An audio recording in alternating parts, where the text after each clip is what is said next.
இது வந்து lovers day அன்னைக்கு எடுத்த மினி விலாக் தாங்க. லவ்வர்ஸ் டேக்கு எங்கெங்க கிஃப்ட்டு, சர்ப்ரைஸு அது எதுவுமே இல்லையா அப்படின்னு கேட்டப்ப எங்கள் வீட்டுக்காரர் சொன்னார், இன்னைக்கு நீ எங்கே கூப்பிட்டு போக சொன்னாலும் கூப்பிட்டு போகிறேன், என்ன கேட்டாலும் வாங்கி தரேன் அப்படின்னு சொல்லி ஒரு வார்த்தையை சொன்னாருங்க.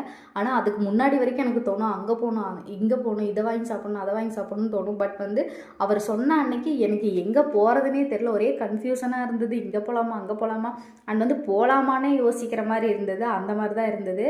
ஏன் அப்படி இருந்ததுன்னு எனக்கு சுத்தமாகவே புரியல. பட் வந்து சரி ஓகே, அப்புறம் போயிட்டு நாங்கள் கிளம்பிட்டோம். வீட்டிலேருந்து கிளம்பிட்டு சரி எங்காவது போகலாம் வாங்க அப்படின்னு சொல்லிட்டு நான் கூப்பிட்டு போனேன். ஆனால் கடைசி வரைக்கும் எங்கே போகிறேன்னு அவர்கிட்ட சொல்லவே இல்லை. அப்புறம் போகிற வழியில் ராகம் பேக்கரி இருந்தது. சரி அங்கே ஆல்ரெடி நான் நிறைய டிஷ்ஷஸ் எல்லாம் ட்ரை பண்ணியிருக்கேன், நிறைய டைம் போயிருக்கோம்.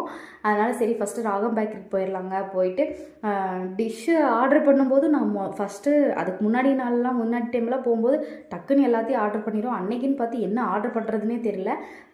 எங்கள் வீட்டுக்காரர் வந்து ஏதோ நான் ஆர்டர் பண்ணேன் அப்படின்னு சொன்னப்போ சிக்கன் நக்கெட்ஸும் சிக்கன் சாண்ட்விட்சும் வாங்கினேங்க. வாங்கிட்டு சாப்பிட்டு அது வந்து ஒரே டீ, அவ்வளோதான், சிம்பிளாக முடிச்சிட்டேங்க. எனக்கே தோணுச்சு, என்னடா ரம்யா நீயா இது அப்படின்னு. ஒரு 235 ரூபாயில முடிச்சிட்டேனே என்னோடய லவ்வர்ஸ் டேவை அப்படின்னு இப்போ வருத்தப்படுறேன். ஏன்னா இப்போ தான் அந்த வீடியோ பார்க்கும்போது தெரியுது.